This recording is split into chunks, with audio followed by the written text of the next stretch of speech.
All right, back. Try this again. I'll hide this. All right.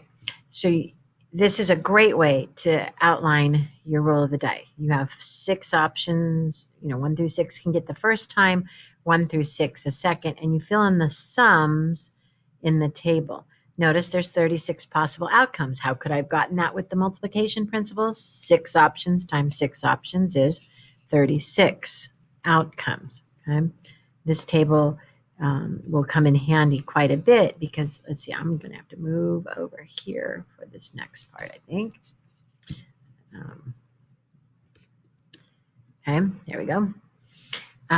If you want to find your probabilities for the different ways to get all of these different numbers, a possibility of getting a 2, you can see there's only 1 2 out of the 36. So you can make yourself a little table. Here's the possible sums, 2 through 12. And then the number of ways you could get each of those sums. So you could get a 5 4 times, right?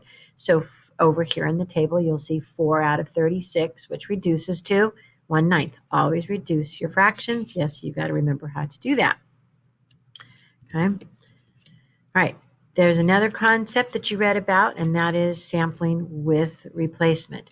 If you draw a card and put it back and draw another card, you haven't changed your sample space for the second time. With replacement means it's the same thing. So there's 52 cards at the first and 52 cards for the second. So there's 2,704 ways that you can get 2 cards when you multiply.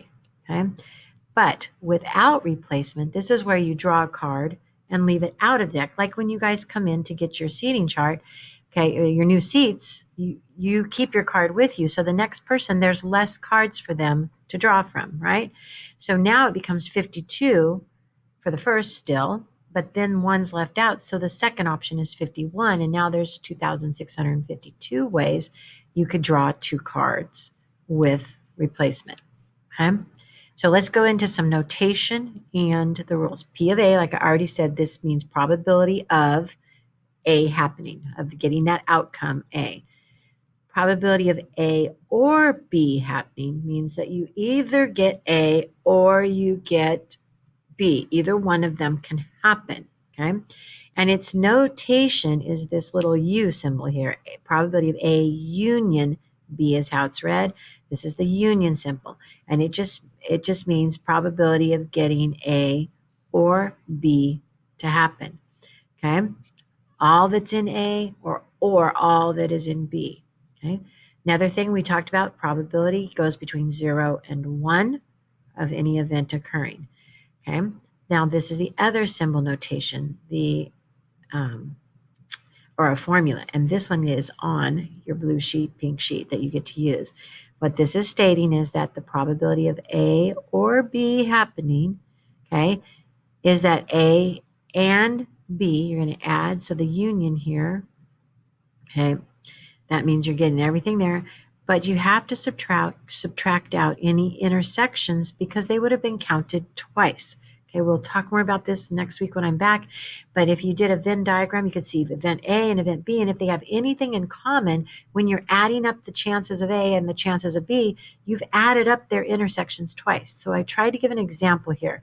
Probability of getting a heart, there's 13 hearts out of 52 cards in the deck. That's 1/4. Probability of getting a jack, there's 4 jacks out of 52, so 1/13. But what's the probability of getting a jack of hearts? This is the union. This is jack, and heart. Sorry, that's not the union. That's the intersection. Jack and heart. Well, there's 1 card that is a jack and a heart, right? So the probability of jack or heart, that you draw a card and it's either a jack or it's a heart, you add up the probability of getting the hearts, which is 13 over 52, plus the probability of getting a jack, but then you subtract out that probability of the intersection. 1 out of 52 is a jack and a heart. You've counted them here and you've counted them there, so you need to take out that double count. And so you end up with 16 out of 52, which is 4/13. So this is your probability of A plus your probability of B minus the intersection of A and B right there. A and B, and that's your symbol for A and B, the upside down U, intersection. Okay. About a complement. A complement of an event A is